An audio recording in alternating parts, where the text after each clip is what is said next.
د دې ورور د پوښتنې په ځواب کې به دا ووایو چې داسې خو کوم حدیث زما مخې ته نه ده راغلی او داسې کوم حدیث نشته چې څوک د مریض پوښتنې ته لاړ شي نو هغه مرض چې په هغه مریض باندې وي نو په دې باندې به نه راځي.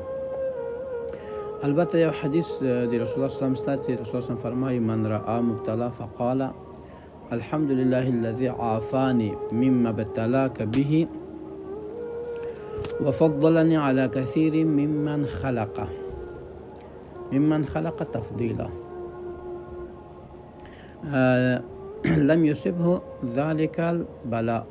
نو دغه مصیبت به بیا په دې نه راځي. نو ترجمه خو د دې دا ده که یو کس یو څوک په یو مصیبت باندې مبتلا وویني او دی وایي چې الحمدلله چې دغه مصیبت چې په دې سړي راغلی نو په ما باندې دا مصیبت نه دی راغلی او شکر وباسي د خپل د روغتیا، نو بیا ووایي چې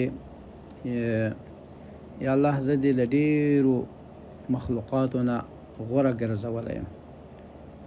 نو په دې هم باید دی شکر ګزاري او د الله نه د الله حمد و ثنا او صفت بیان کړي، نو صابر واوسي، شکر وباسي، نو بیا به دغه مصیبت چې په دې کس راغلی نو په دې باندې به نه راځي. دا د رسول الله صلی الله علیه وسلم حدیث ده. نو موږ او تاسو مشکل څه شی ده؟ مشکل زموږ او تاسو دا ده چې موږ دعاګانې نه زده کوو. که موږ او تاسو د رسول الله صلی الله علیه وسلم چې کوم دعاګانې کړي هغه زده کړو نو زموږ او تاسو په ژوند کې به هیڅ کله داسې کوم مشکل رانسي او ټول مشکلات به حل کیږي. هغه که هره دعا یې باید موږ او تاسو یاد کړو او دعاګانو کې ډېر زیات خیر وي.